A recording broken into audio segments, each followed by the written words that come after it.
Canal YouTube HL História Legal. A educação nos campos de cima da serra, 1831-2023. Vacaria, Rio Grande do Sul, Brasil. O ano é 1942. Escola Estadual de Ensino Fundamental Nossa Senhora da Oliveira. Episódio 5. Entrevista com João Paulo, parte 2. Entrevistado João Paulo Maciel de Abreu, ex-aluno, engenheiro civil, professor da UFSC.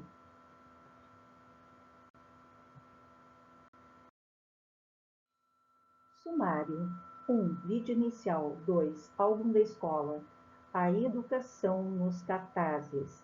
3. Entrevista com o ex-aluno João Paulo Maciel de Abreu, engenheiro civil e professor da UFSC. Parte 2. Websérie Educação nos Campos de Cima da Serra, 1831-2023. HL História Legal.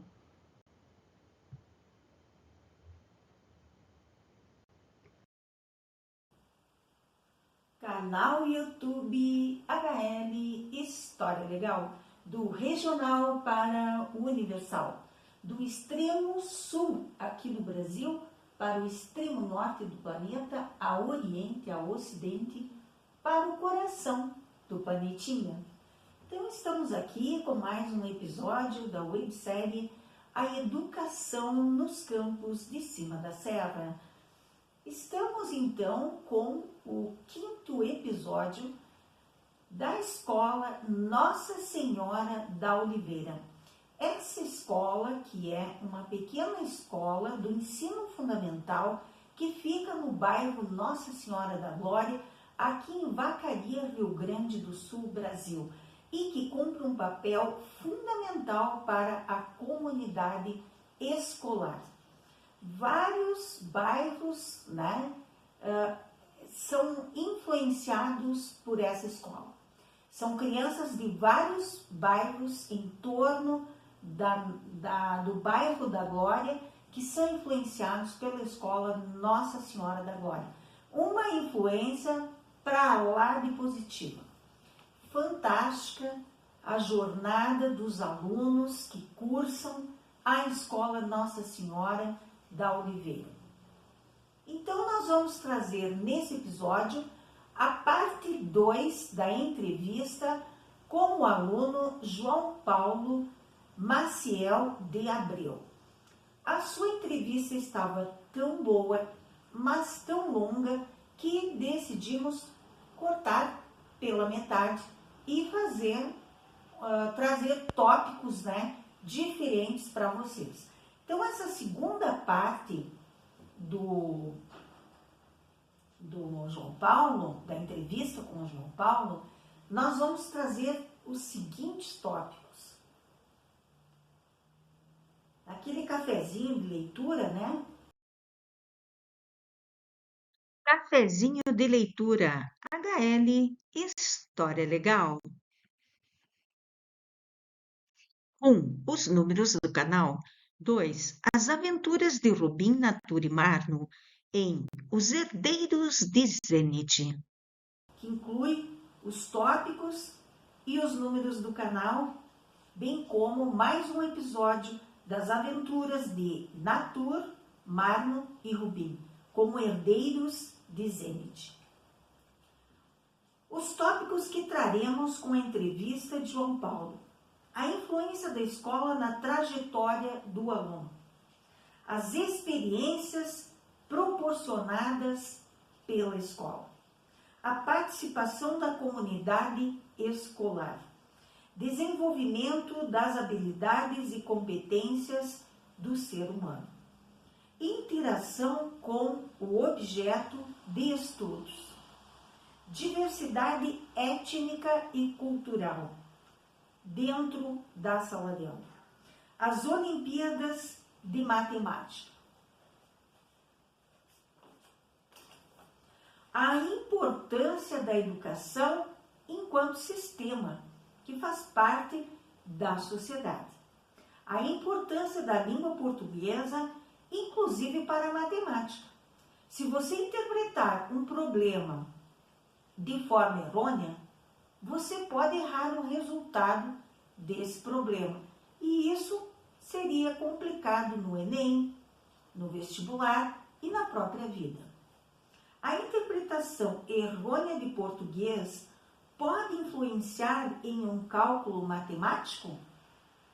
Então, o João Paulo, que é engenheiro civil atualmente, participou das Olimpíadas de Matemática, por ser uma pessoa muito dedicada à matemática, vai trazer a opinião dele firme, com os pés bem firmes no chão, conhecedor da área de matemática. Muito bem. Então, vamos para os números do canal. Os números do canal, nós estamos com 6.236 visualizações, 417,9 horas exibidas e 153 inscritos até o dia de hoje. Nos faz muito feliz o crescimento do canal, dia a dia, mês a mês.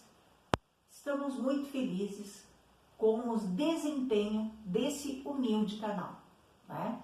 Então vamos lá para o nosso minutinho de leitura com as aventuras de Natur, Rubim e Marlon, como herdeiros de Zenit. Eles encontraram 3 cilindros, cada um encontrou um.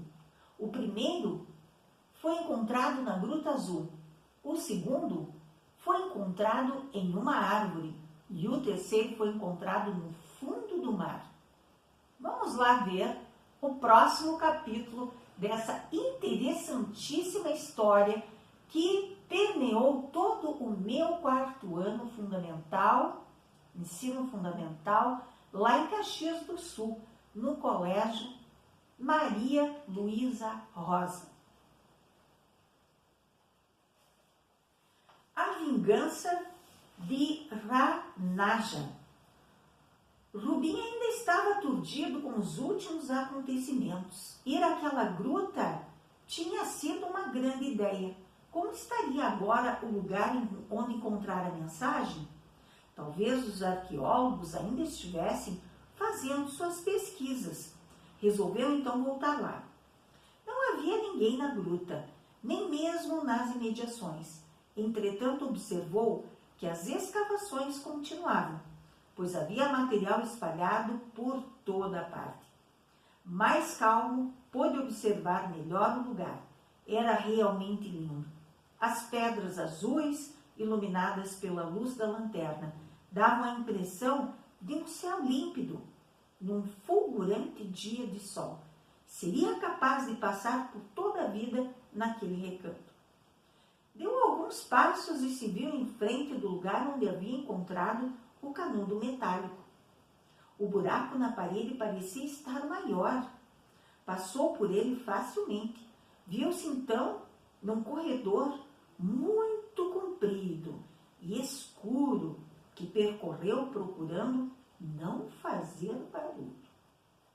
Subitamente ouviu vozes. Por uma fenda na parede, viu um grupo de pessoas dentro de uma cela. Eram arqueólogos. Naturalmente tinham sido presos quando trabalhavam.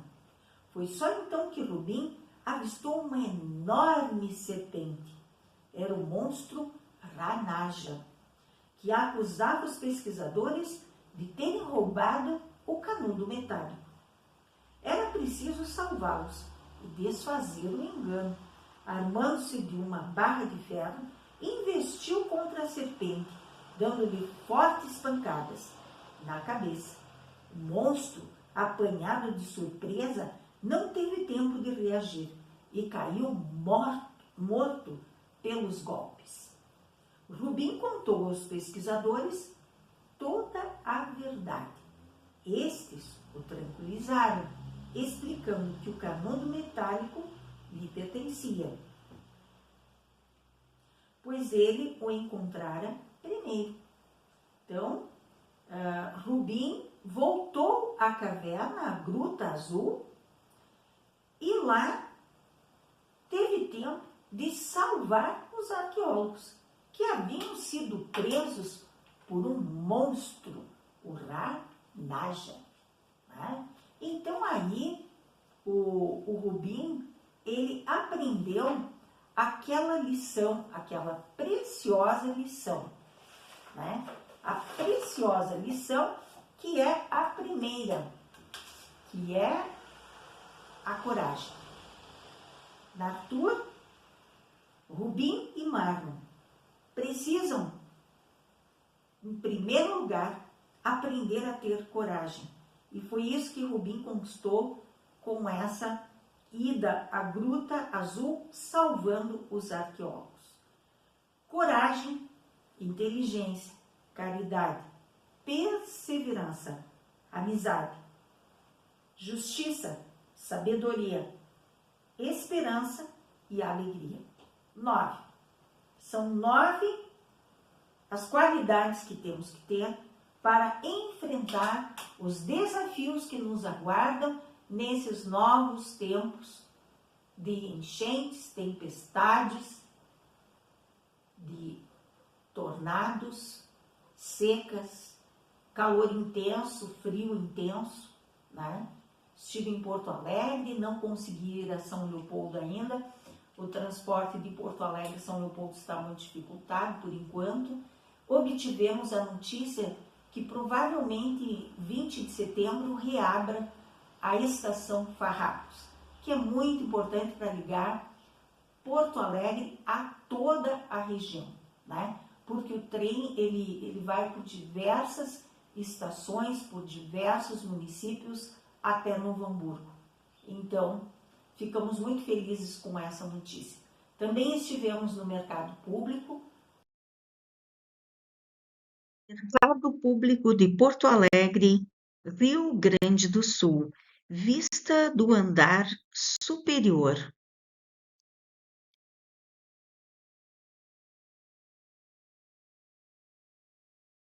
Mercado Público de Porto Alegre, Rio Grande do Sul, vista do andar superior. Como vemos aí, está totalmente organizado, limpo, com muito alívio, né, do povo porto-alegrense.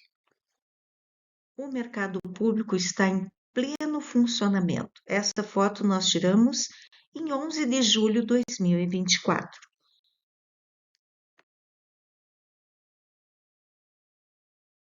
Mercado Público de Porto Alegre, Rio Grande do Sul, em 11 de julho de 2024, vista do andar superior. Né? Observamos as bancas lá embaixo, tudo limpo, organizado, muito bonito e funcionando com produtos de qualidade. De outro ângulo, então, vemos o Mercado Público de Porto Alegre, Rio Grande do Sul, em 11 de julho de 2024. Após a imensa enchente que ocorreu, o mercado público está totalmente organizado, limpo, higienizado, prestes a pronto, né, para receber turistas e populares moradores da capital Porto Alegre, Rio Grande do Sul. Belíssimo está o mercado público, as pessoas que trabalham nesse local realmente se dedicaram para deixá-lo impecável em pouco tempo. Onde encontramos um lugar aprazível, totalmente limpo, higienizado, com as lojas já abertas, com os armazéns, com as feiras abertas, os cafés, e tomamos um delicioso café no Mercado Público de Porto Alegre. Ficamos imensamente felizes e emocionados com o restabelecimento tão rápido da região central de Porto Alegre. Está tudo muito limpo, muito bonito, renovado. Eles melhoraram, inclusive, as vitrines das lojas, tudo muito, muito limpo, muito organizado, e Porto Alegre está de parabéns. De parabéns por passar por esse desafio. Então, Queríamos também trazer para vocês a notícia que na Bienal de São Paulo, no início de setembro, lançaremos a nossa poesia Prisão, fará parte da antologia Universo, da editora Lura. Em São Paulo, na Bienal, será lançada a antologia Universo, onde nós temos a nossa poesia publicada, Prisão. Essa poesia foi feita durante a pandemia, quando fiquei 75 dias sozinha no apartamento em São Leopoldo, trabalhando no remoto, e minha filha ficou em Porto Alegre, também ficamos isoladas, ambas, não poderíamos pegar o trem, porque estava muito forte a questão da pandemia, né? Era no início, as pessoas ainda não tinham máscaras, ainda o álcool gel ainda demorou um pouco para chegar, e então eu fiquei 75 dias isolada no meu apartamento, onde eu trabalhei remoto, trabalhei bastante. Nós implantamos, ajudamos, né, claro, auxiliamos a implantar um novo ensino médio na região que tem 38 municípios, totalmente remoto, e também o ensino remoto. Nós estávamos implantando um novo ensino médio quando veio a pandemia, e nós tínhamos então que implantar o novo ensino médio e o ensino remoto que não existia antes. Então nós, totalmente online, eu e toda a equipe da Segunda CRE e a Secretaria, né, do Estado do Rio Grande do Sul, a Secretaria de Educação, nós tivemos um trabalho imenso para colocar em o ensino remoto, né? Por mais precário que fosse, é o que podíamos fazer naquele momento, né? Parafraseando Mário Cortella, fizemos o melhor com o que tínhamos. Não podíamos ter aulas presenciais, então implantamos o ensino remoto, que nem existia, né? Foi precário? Foi, mas era o que se tinha naquele momento, é o que poderíamos fazer. E vivendo esse momento, em um apartamento, não podemos sair do prédio, apenas contando com as minhas caminhadas no terraço, subindo 4 andares. Lá do terraço eu via a cidade e não podia me expor, já que sou diabética e hipertensa.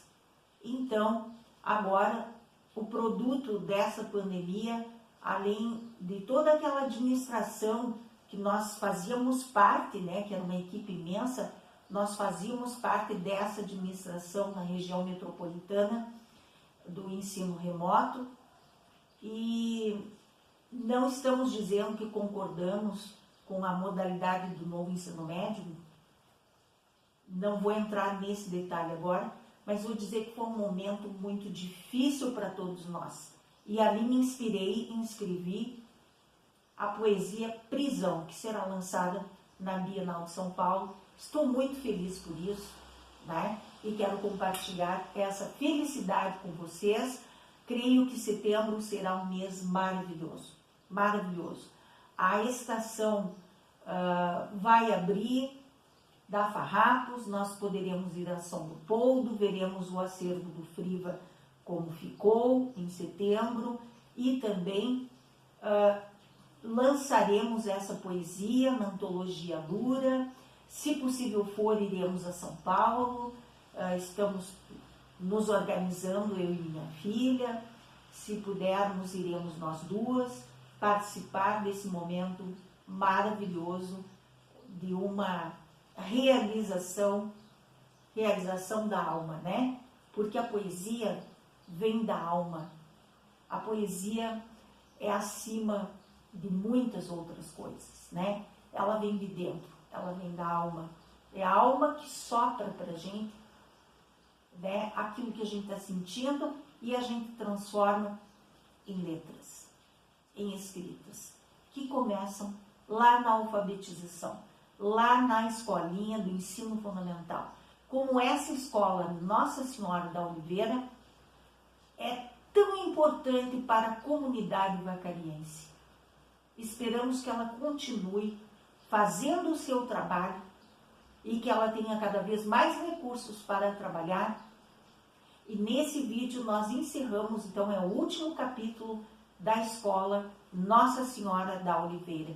Encerramos com chave de ouro, conhecemos essa escola maravilhosa, entrevistamos pessoas maravilhosas, como a diretora Joanita, como a senhora Regine Mariano da Rocha, foi professora por muitos anos na escola e vice-diretora.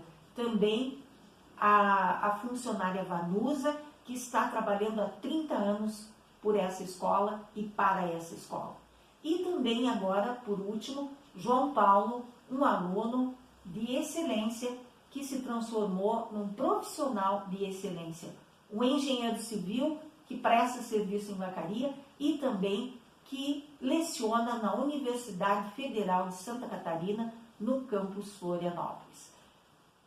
Deixamos aí para vocês o pedido do joinha, né? Não precisa deixar dinheiro, deixa um joinha, se inscreva no nosso canal, continue assistindo para que esse canal continue a ser essa janela aberta aqui dos campos de cima da serra para o restante do planetinha. Um grande abraço a todos vocês! Álbum de fotografias, a educação nos cartazes. Paz, amor, saúde, vida, fé.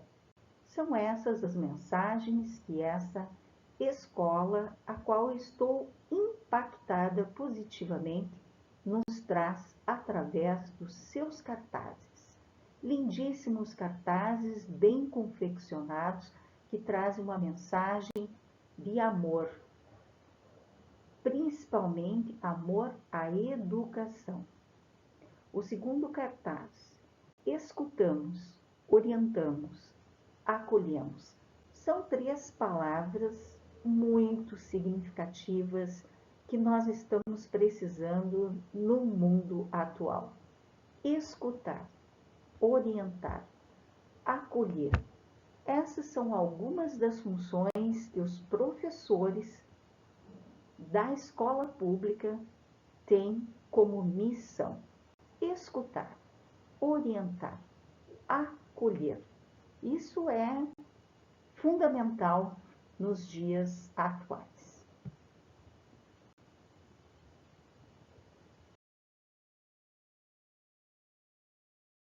Álbum de fotografias, a educação nos cartazes. Seja um girassol, volta-se para o que te faz bem. Contagia o mundo com a sua luz. Fique em pé a cada amanhecer. Lindíssima mensagem, né? Nos traz aí uma mensagem de fé, né? Uma mensagem de esperança, coragem, alegria. A alegria proporcionada pelos girassóis.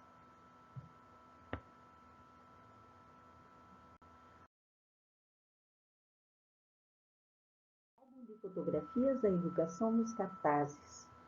Novas aventuras recheadas de sabedoria e conhecimento estão esperando por nós.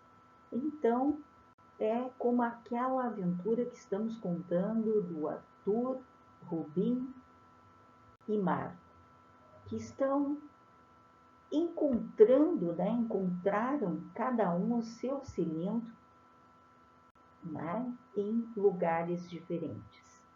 Uma gruta azul, uma árvore no fundo do mar. 3 locais da natureza muito representativos para representar o nosso querido planetinha.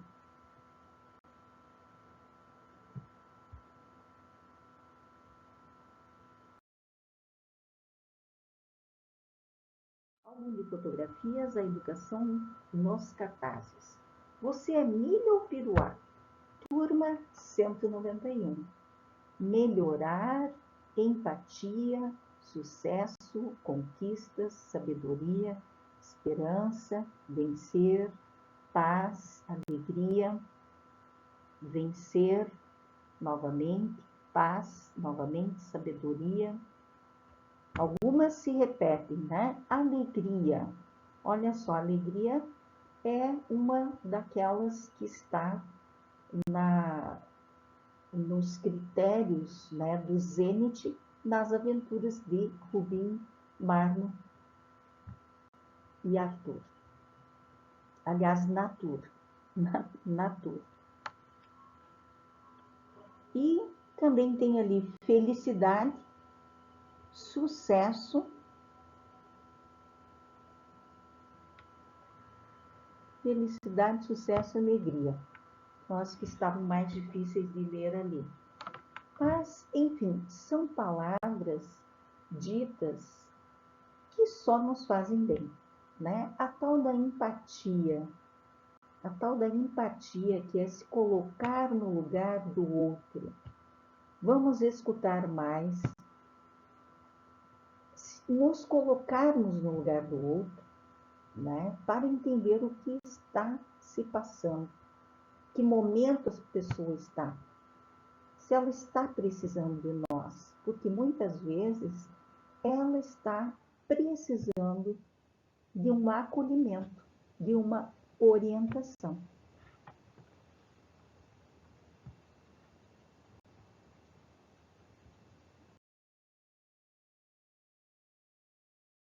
Sujeitos da história.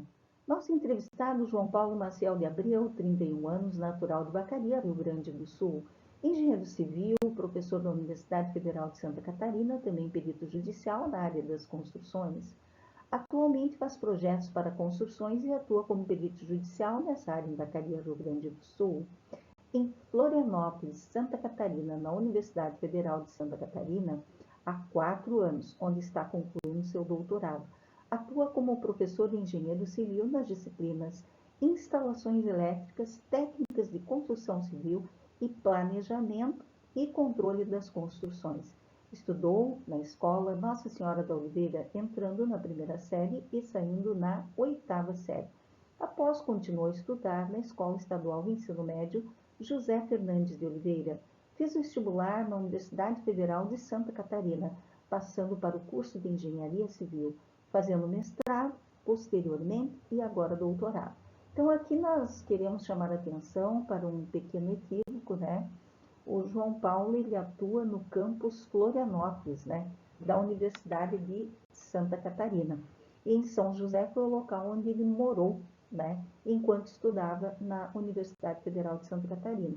E onde ele atua como professor é no campus de Florianópolis. Então, João Paulo Maciel de Abreu, ex-aluno, engenheiro civil, professor da UFSC. Trazemos aqui a segunda parte da sua entrevista, que foi interessantíssima. A sua jornada é uma jornada maravilhosa, né? Sempre em escolas públicas e universidades públicas, né? E traçou aí uma carreira profissional de muito sucesso, né? Queremos parabenizar, né, ao João Paulo Maciel de Abreu por essa carreira maravilhosa de estudos e profissional também. Então, um grande abraço ao João Paulo Maciel de Abreu, que nos presenteou com algumas das suas experiências aqui na escola Nossa Senhora da Oliveira.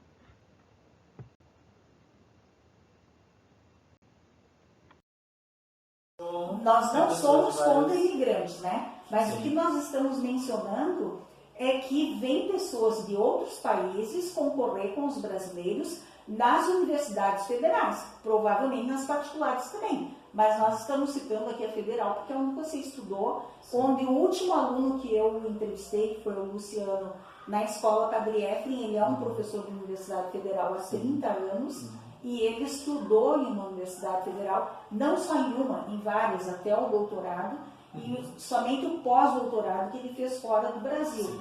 E ele estudou em escola pública a vida toda, e universidade federal. Então a gente está falando nessa realidade. O aluno que sai da escola pública, vai para uma federal e ainda se torna professor universitário, tu é na federal, né? Sim, também, sim. Ó, o mesmo perfil dele. Ele estudou lá no Padre Efren, você estudou aqui na escola Nossa Senhora da Glória e no Zezinho. Ele estudou no Padre Efren e no Zezinho, tá? Então tem um perfil meio parecido. né?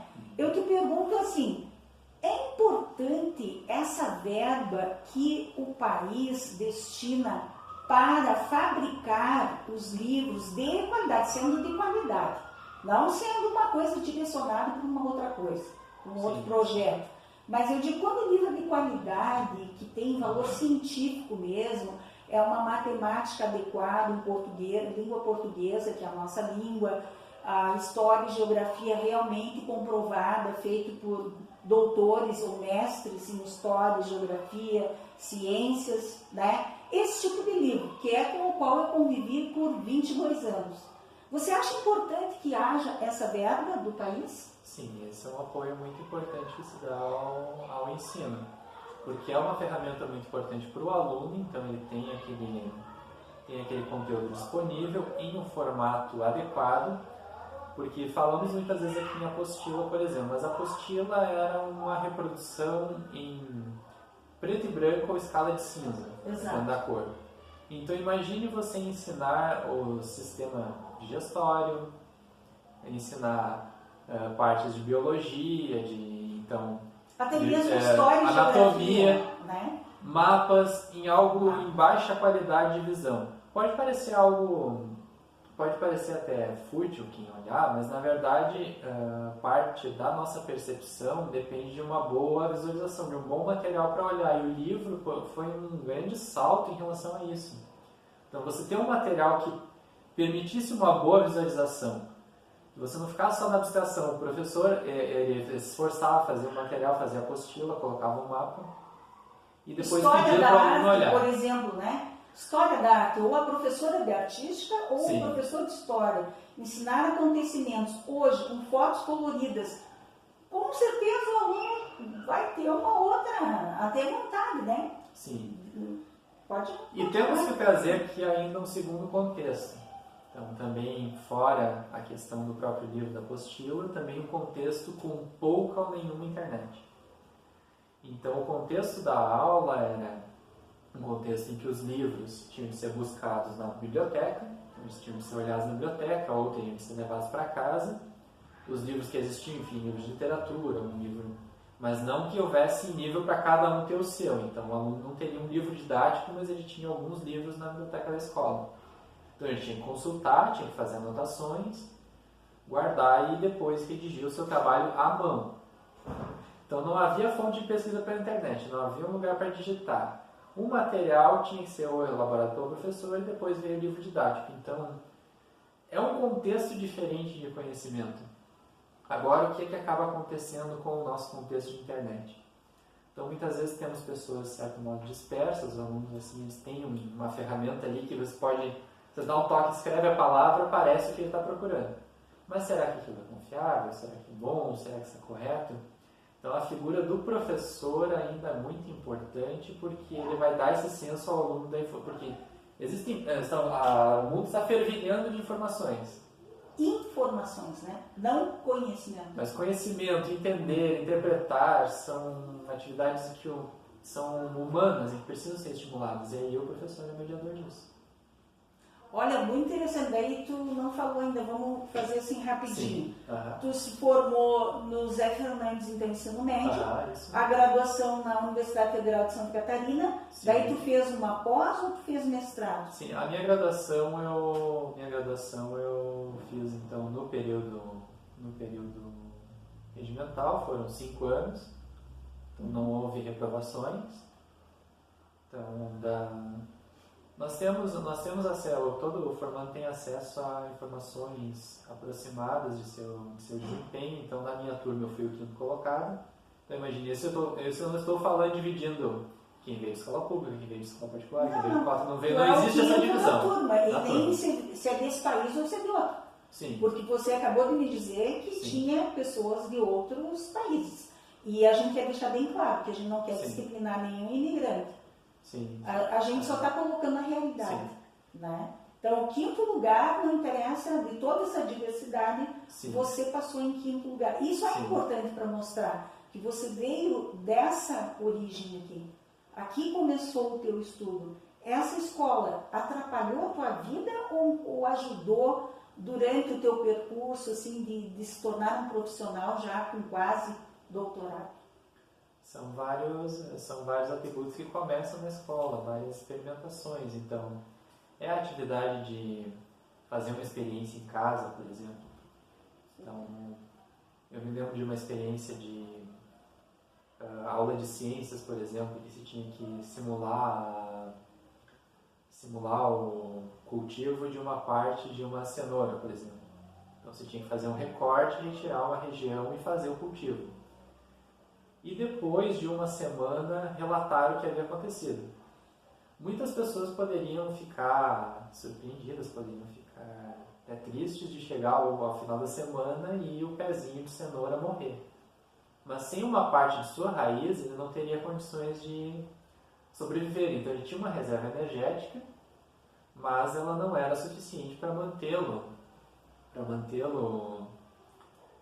vivo e saudável sem ser um ser completo, então sem ter toda a função da sua raiz. E a partir do momento que a professora expôs essa experiência, então é que a gente coloca, educação o que é? Teoria no mundo e depois a prática é outra. Não é bem assim. Na verdade, nós somos experimentados ao conhecimento e a partir dele que nós vamos transformá-lo. Então o que ela fez? Ela colocou aquela situação e depois ela perguntou, a partir daquilo que nós estudamos, o que vocês conseguem concluir com o que aconteceu numa situação real? Então essa conexão, a escola estimula a gente a aprender, a ter conhecimento que a gente costuma chamar de conhecimento explícito, que não é tácito, aquilo que está só da experiência do indivíduo. Ele é organizado, esse conhecimento, e a partir dele as pessoas têm a oportunidade de entender coisas que acontecem no cotidiano. Então, por que anoitece num horário, amanhece no outro? Por que o horário não é igual no Japão e no Brasil? Por que o nosso regime é presidencialista? Por que a inflação é maior num período do que no outro? Por que a inflação foi grande? Por que ocorreu a proclamação da República? Quais eram as correntes partidárias? Então, todos aqueles assuntos que estão no jornal, estão no cotidiano, que as pessoas estão falando, em algum momento estiveram na escola. Sim, eu ia te perguntar, essa experiência da cenoura, que é ciências, né? É. Foi na qual série, assim, do ensino fundamental, foi isso? Foi entre sexta e sétima, eu não sei precisar, Sexta mas foi e aqui, sétima. foi aqui na escola e eu me lembro de uma colega também bem esforçada, em que ela cultivou em estufa e ficou um pezão grande. Só que o importante era também ter cultivado... Mas ela colocou com raiz ou não? Não, havia o tronco, só que em algum momento morreu também a planta. Mas a questão era ver o que estava acontecendo e entender. Na vida e real... anotar cada fase, sim, provavelmente, né? E na vida real, se nós precisamos ver o que acontece e entendermos. E o que te dá subsídio para entender? Educação. Então, assim, me lembrei agora da cena que a primeira coisa que tu falou foi o parquinho. Sim. Tá, então, não sei se tu vai lembrar, o outro aluno que eu entrevistei, o Luciano Amarante, lá do Padref, ele disse, tu faz quase um problema, assim, quase uma psicanálise, né? Sim. Porque eu tô tentando trazer as memórias de vocês lá da infância. Se você lembra, assim, quando tu entrou no parquinho, tinha areia lá no parquinho? Tu ia descalço, tu ia com calçado? Como é que era essa brincadeira lá no parquinho? Tu já vai entender o porquê da pergunta. Até eu não tinha tanto costume de andar de pé descalço, andar na areia. Até me lembro assim, de um gramado aqui atrás, eu me lembro que no caso tinha um gramado, a árvore, tinha a parte do parquinho. Só que nós costumamos ficar mais numa outra região aqui na lateral, onde havia uma casinha de madeira que foi doada por um pai de alunos, enfim, eu me lembro que existiu durante um tempo. Depois a escola se movimentou e comprou mais uns balanços, até daí depois de um tempo eles precisaram de reparo, aí foi meu pai que veio reparar. Então quer dizer que a família vinha para a escola ajudar ou dava apoio? Eu me lembro que houve a necessidade porque estava quebrando, e meu pai tem parede de solda, ele veio para a gente arrumar, enfim, para ajeitar ali. Eu me lembro que houve uma época que foi feito. Enfim, eram todos os esforços que a escola faz para ir melhorando para os alunos, né? Sim, ela, quando ela não recebe verba, eu sei que eu vivi isso, né?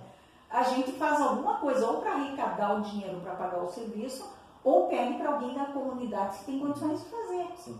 Né? Que eu acredito que aconteceu isso com o teu pai, né? Ah, o senhor pode fazer isso? Se alguém ficou sabendo que ele fazia, Sim, né? sim. Ou ele se ofereceu, ficou sabendo, e eu vou lá e faço esse concerto. Né? Eu me lembro de termos vindo ali no tarde. Mas o que eu te pergunto, assim, essa experiência ali no parquinho, o que vocês brincavam ali? Brincavam com balanços, com o que mais ali?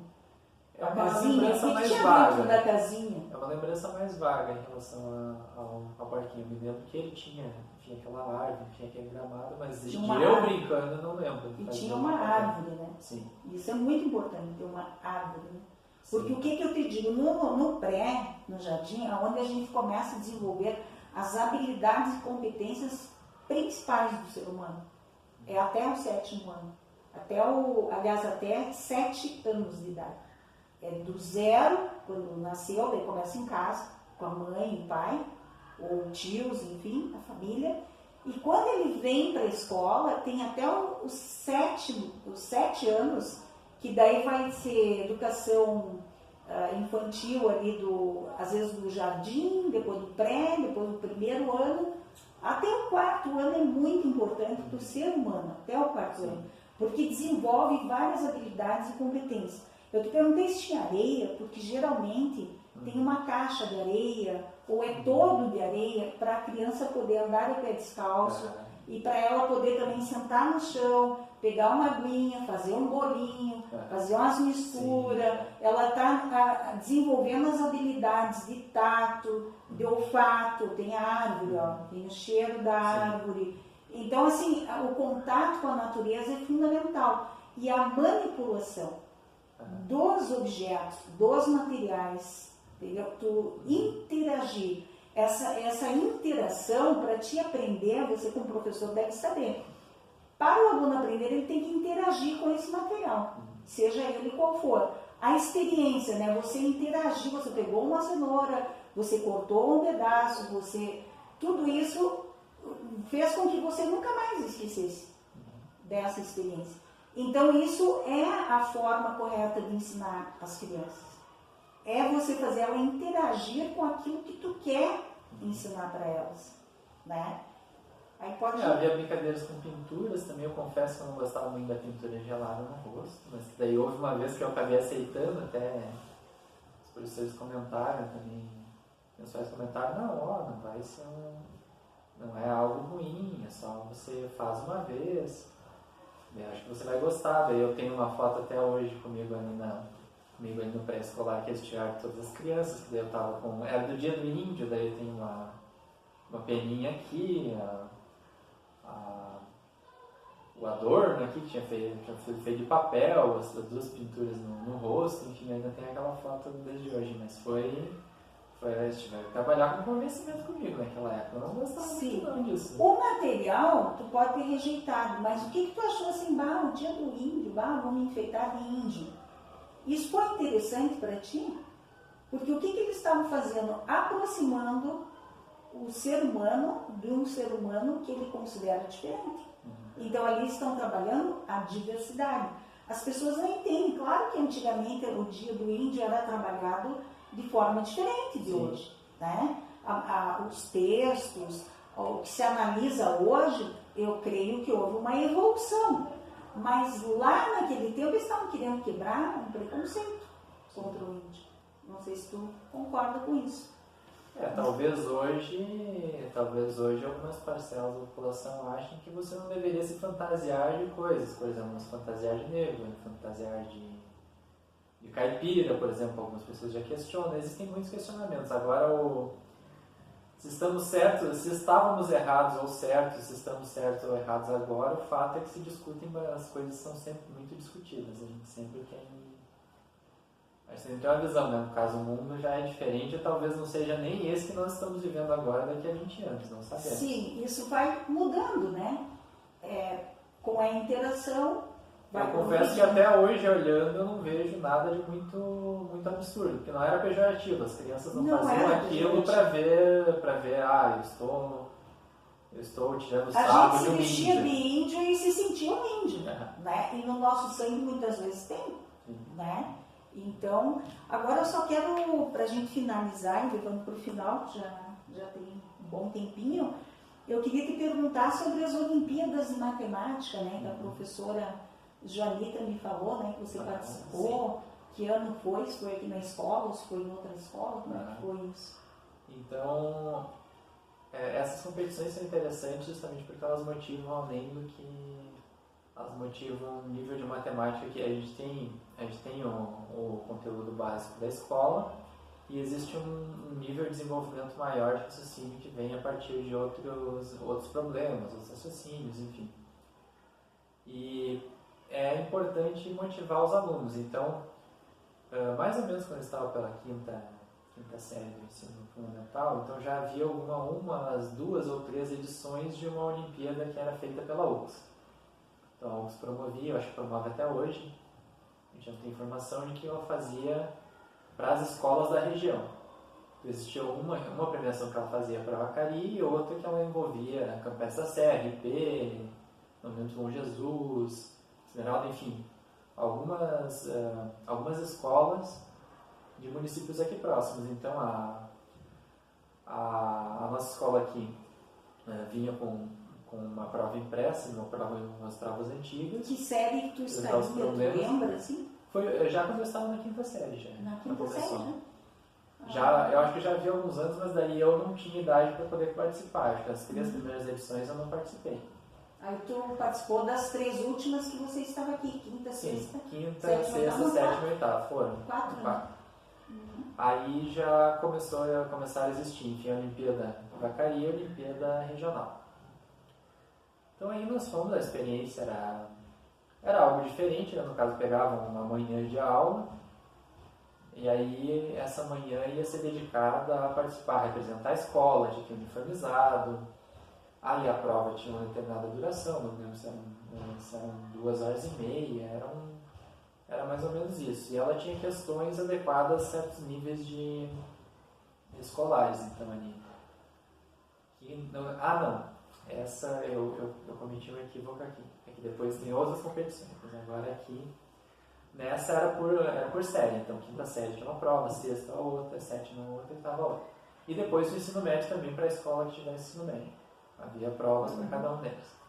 Então, essa primeira vez que eu havia participado, havia recebido menção honrosa. Confesso que eu não entendi o que era menção honrosa. Naquela época, enfim. Mas eu fiquei desafiado. Não. Então, se existem as medalhas, outros anos vamos ganhar medalhas. Então, continuamos os estudos. Depois, no ano seguinte, eu participei de novo. Aí tive a felicidade de ganhar um bronze. Olha, que legal. Aí, no ano seguinte, vai ser um pouco mais. No ano seguinte, já ganhei um ouro. No último ano, foi meio que nem aquelas experiências que se colocam de pessoas que estão na euforia da vitória e a partir dali baixa um pouquinho o desempenho. No meu último ano de escola eu participei da Olimpíada de Vacaria também, mas eu não tive premiação nem a menção rosa. Aí eu fiquei pensando, mas o que aconteceu? Mas aí naquele ano surgiu a Olimpíada Brasileira de Matemática das Escolas Públicas, a UBMEP. Então ela era um novo modelo de prova, ela era feita para todos os alunos. Aí todos os alunos aqui da escola tiveram de participar. E depois a segunda fase era feita para quem tivesse tido um bom desempenho na primeira. Daí tinha de ir numa escola específica, não eram todas, no caso era só quem não tivesse passado. Aí eu havia conseguido classificação na primeira tu conseguiu? Na primeira fase. Aí foi para a segunda fase. Aí fui para a segunda fase. E aí não tivemos mais notícias. Aí, enfim, encerrou a minha fase de estudos aqui. Eu já tinha, encerrado as minhas atividades aqui na escola, já tinha feito várias coisas, enfim, já tinha tido oportunidade de participar de grêmio estudantil, já tinha tido completado o ensino fundamental, já havia trocado de escola, enfim. Então já havia até passado todos esses primeiros anos de escola, tinham passado, e essa ideia do que aconteceu com a UBMEP, eu não fazia a menor ideia. Até que quando eu estava pela metade da primeira série do ensino médio, eu recebo um aviso de lá do Zezinho que a professora Joanita, então professora de matemática, Que é a tinha sido diretora avisada, a atual. atual Que é a diretora, diretora atual. que havia ocorrido a classificação, então medalha de bronze, que haveria uma premiação. Aí ela aconteceu na cidade de Passo Fundo. Em Passo Fundo? Sim, então eu, meu Mas pai... então isso foi em nível estadual? Ela tem algumas premiações que são federais e outras estaduais. Eu não sei como é que é feita a grade de classificação. Eu sei que eu recebi uma medalha de bronze, tem a medalha até hoje, uma medalha bastante, grande. Né? Se for estadual, né? Sim. Bem, Enfim. aí, colocado, né? Tá levando o nome da escola, da cidade. Sim. Era algo bem diferente, algo que a gente não tinha visto, Claro. não sabia como funcionava, até o que poderia acontecer. Aí eu, professora Joanita, meu pai, minha mãe, mais uma professora do município, não sei se é uma secretaria, acho que é da coordenadoria regional. Ah, deve ser da coordenadoria. Fomos para lá, para Passo Fundo, para receber a premiação da UPF, então foi no auditório de lá. Ah, na Universidade de Passo Fundo. Sim. Aí vimos o campus lá, a parte onde eles faziam aquele programa TV Cultura, lá no meio de uma biblioteca, enfim. Passamos o dia e lá foi dito que todas as pessoas que estavam lá para medalhas teriam direito a uma iniciação científica. Então essa iniciação científica era um curso especial de matemática, geralmente feito ali em 2 finais de semana. Havia um pequeno valor de bolsa e para quem não morasse na cidade do curso era pago o valor por deslocamento. Ah, que legal.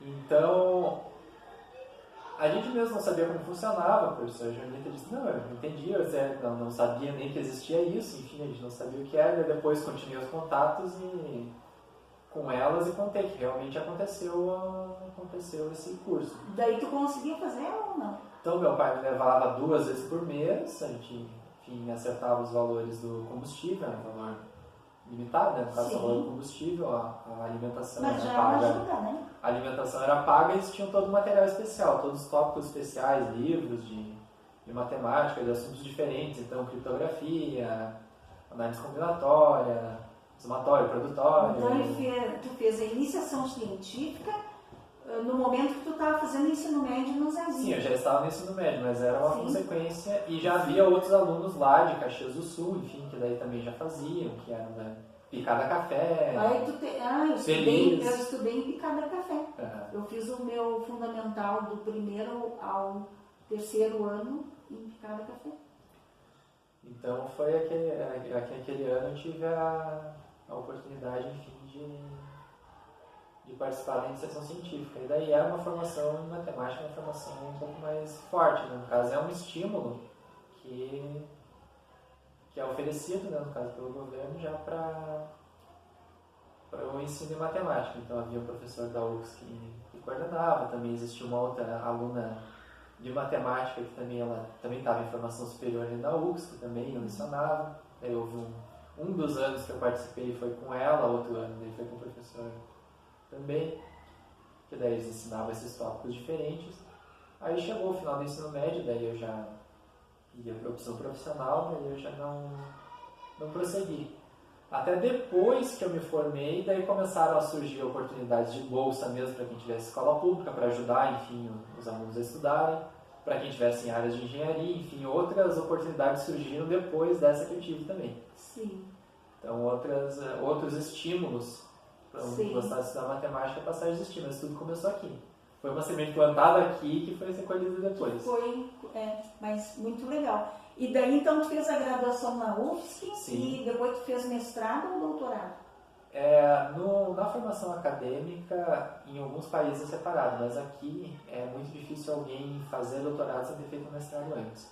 Então eu fiz mestrado acadêmico, então eu comecei em 2018. Na própria UFSC? Na própria UFSC, em Engenharia Civil, e terminei em 2020, já em meio à pandemia.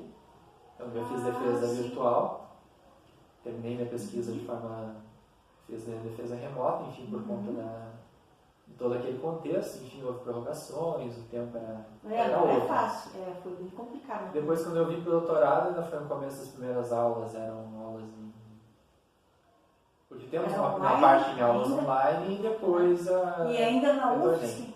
Foi na UFSC Então também. fez tudo na UFSC, até Sim. vai terminar o doutorado na Sim, UFSC. sim, eu vou Então foi ensinar. tudo em escola pública, né? Sim, Começou todo- aqui, foi pro Zezinho e foi pra UFSC. Isso. Bem interessante a caminhada. E daí eu continuo lá até hoje, né? Depois veio a oportunidade como professor E agora tu substituto. leciona lá. E eu leciono lá. Qual a então. disciplina que tu leciona? Eu leciono disciplinas de planejamento e controle de obras, que é relacionada a projetos. Aqui, todo termo científico tem uma conotação a depender da ciência que está falando. Aqui, projeto seria algo que tem um começo e um fim e um conjunto de recursos aplicados. Então, não necessariamente só construção, mas a gente aplica esses conceitos à construção. Então, é diferente de projeto quando a gente pensa, vamos engenheiro, arquiteto, definir como é a minha casa. Não, aqui seriam as atividades necessárias para que o produto construção seja entregue. Então, é uma das disciplinas, e tem outras técnicas de construção para infraestrutura, que são fundações, outra para supraestrutura. Outra disciplina de técnicas de construção é para pintura, impermeabilização. Mas tu tem uma atividade. especialidade, assim, no que foca na tua produção? O que tu faz, que parte tu faz em engenharia civil, assim? Presta serviço? Engenharia civil ela é ampla e eu assumi algumas das partes. Existem algumas tarefas que eu não atuo diretamente e outras que eu atuo. Então existe a possibilidade de avaliação de imóveis. Então, essa é uma atividade que eu faço para o fórum da cidade. Então, para questões legais, enfim, que seja necessária uma avaliação. Regularização de imóveis, então todo aquele imóvel que não foi registrado no momento que ele foi feito, ele precisa ser registrado depois, para garantir que as pessoas tenham uma documentação certa, que estão atendendo certos requisitos legais, enfim, pode ser necessária alguma adaptação na casa. Também faço alguns projetos de arquitetura para aprovar na prefeitura também. Também atuo como, antes de ser professor, eu atuava como orientador no escritório piloto da universidade, então é uma empresa júnior que atua fazendo projetos, então é uma antecipação da parte de projetos. Eles têm, no caso eu como engenheiro, eu oriento o trabalho que eles fazem até chegar o momento de ficar pronto para entregar, e eu me responsabilizo. Então foi uma atividade que eu ia fazer e também lá em Florianópolis também assumi como atividades de perito. Os peritos são nomeados para resolver questões específicas. Então, somente Para a existe uma justiça, questão. então. Para a Civil? justiça. Justiça civil. Porque Deve ser, né? digamos assim, o juiz ele tem bastante conhecimento de leis, mas ele não sabe, por exemplo, julgar a avaliação de uma casa. Claro. Ele não saberia julgar a questão de uma profissional. divisa de um vizinho em que o muro possa estar afetando a estrutura de uma casa ou de outra. Não só a estrutura, mas a vivência, por exemplo. Está passando umidade, está... Então, resumindo, problemas. tu trabalha como perito, tu trabalha na avaliação de imóveis, na regularização de imóveis Sim, e ainda faz projetos. E ainda é professor. sim. Então, quer dizer que você é um profissional multifuncional, Sim. né? E tudo começou nessa escola, né? Sim, Então, para a gente finalizar, porque já está um pouquinho grande, eu estou achando fantástica a entrevista, mas a gente tem um tempo limitado, né? Então, assim, para finalizar, qual a importância da educação como sistema, assim, para o país, para a nação, né? Qual a importância da educação? Imagine que você está chegando em casa e vai se alimentar com aquele feijãozinho que ele vai saciar sua fome. Antes de que aquele grão de feijão existisse e tenha se materializado, existiu todo um trabalho para que ele surgisse, existiu toda uma tarefa, todo um transporte, todo um cuidado, e existiu aquele primeiro momento em que a sementinha foi plantada. Quando você fala de educação, talvez não seja tão palpável no começo, porque a educação exige esforço, a educação exige momentos de concentração, este momento que você tem que sentar e pensar e refletir, você sinta dúvida. Às vezes a gente não gosta de sentir dúvida, mas é importante sentir dúvida também. Então a educação é aquela primeira semente que a gente faz para que se germine e se tenha frutos. Então a educação é aquele ponto de partida para que se desenvolvam as pessoas, seja no conhecimento, seja na habilidade de conviver com as outras pessoas, seja na forma de se expressar e seja na forma de entender o mundo. Então a educação é aquele começo importante e aquele meio e o que sustenta uma sociedade. Então ela tem que ser valorizada, tem que ser sempre pensada, sempre melhorada, mas sempre com cuidado, com a atenção de não depreciá-la e acreditar que ela não tem valor. Mesmo aquilo que parece não ter valor no momento, ele pode ter no momento seguinte. Então, ela é muito importante. Sempre quando alguém estiver dizendo estou indo para a escola, estou indo aprender algo novo, é importante. Sempre... Então é fundamental, como diz, né? O ensino fundamental é a base, né? Sim. É como na engenharia tem a estrutura, né? Tu trabalha com estrutura também. Então, como na engenharia tem estrutura, isso que nós queremos mostrar na websérie, né? Que o ensino fundamental é a estrutura. É como num prédio, numa igreja, numa catedral. Se a estrutura não é boa, não vai dar para te erguer e fazer, por exemplo, chegar às torres. Né? Você, como engenheiro civil, vai saber me ensinar melhor do que eu estou dizendo. Né? Então, você concorda comigo que a educação fundamental é a base de tudo?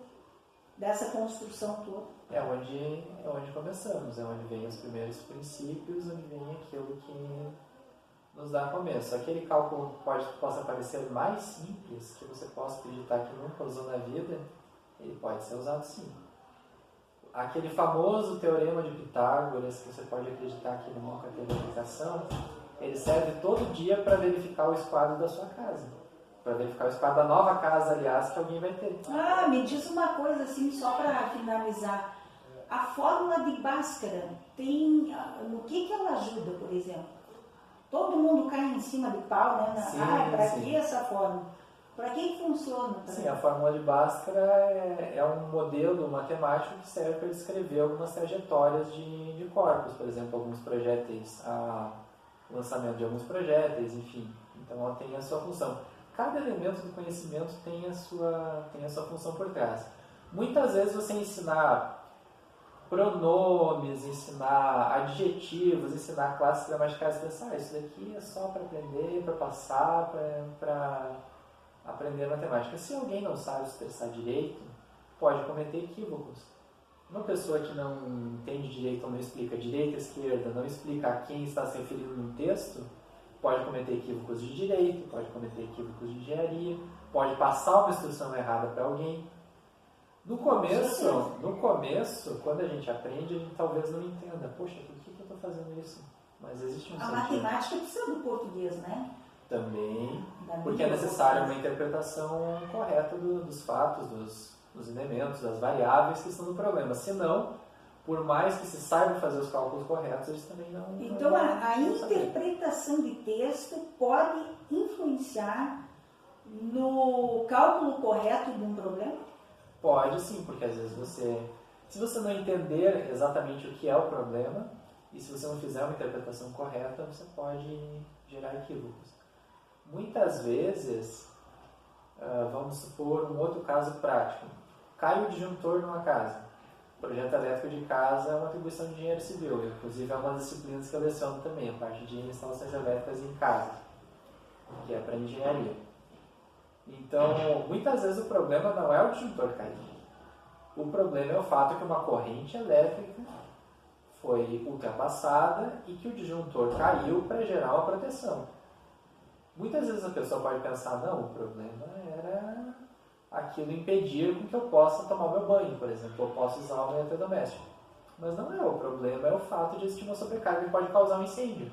E na escola, em algum momento, alguém ensina o que é corrente elétrica, o que são essas variáveis físicas, e você tendo esse conhecimento, você mesmo que você não aprenda a projetar e dimensionar... Na física e na química, um elemento vai citar, né, de maneiras diversas essa corrente elétrica, né? Você tanto vai, na física sim, como na química. Né? E você vai interpretar exatamente o que esse sinal significa, vai saber entender qual é o problema. Isso aí. Olha, a gente poderia, agora eu vou me despedir aqui, né, e agradecer. Vamos agradecer aqui, então, o João Paulo, Obrigado, né? Foi maravilhosa a entrevista, a gente poderia ficar a tarde toda conversando, é uma aula, né? Você é um verdadeiro professor, né, de engenharia civil, né? E, então, assim, muito interessante, cada aluno, né, que a gente entrevista, né, a secretária também aqui, uma delas, uma das funcionárias, a gente entrevistou também nessa mesma salinha. Assim, são assuntos maravilhosos, que daí a gente não consegue cortar, acaba se estendendo, mas eu prefiro estender o vídeo e mostrar coisas interessantes do que cortar e deixar assim aquela experiência tão rica, tanto do aluno como dos professores, né? Então, queríamos agradecer, né? Vamos fechar aqui a entrevista, mas vamos com aquele sabor assim de queremos mais, né? Então, canal YouTube HL História Legal, do regional para o universal, que pode ser o contrário também, né? Nós podemos pegar do universo e vir aqui para o regional, né? Você, por exemplo, está lá em Santa Catarina lecionando, né? E está aqui atuando como engenheiro civil. Então, tanto pode ser do regional para o universal, como ao contrário, né? Então, a ordem dos fatores não altera o produto, né, João? Muito obrigada, ficamos muito agradecidos com você. Até mais a todos. Tchau. Biografia. Sétimo encontro dos municípios originários de Santo Antônio da Patrulha. Docentes da escola, histórico da Escola Estadual Primeiro Grau Nossa Senhora da Oliveira, Este Porto Alegre, Rio Grande do Sul, 1996, página 428. Relatório da Escola Estadual de Ensino Fundamental Nossa Senhora da Oliveira, 2017. Abreu, João Paulo Maciel. Entrevistado. Entrevista, parte 2. Websérie Educação nos Campos de Cima da Serra, 1831-2023. AL História Legal.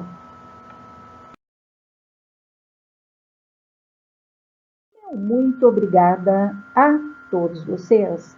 Canal YouTube HL História Legal. Proprietária Isabel Carneiro de Almeida. E-mail historialegal2022@gmail.com.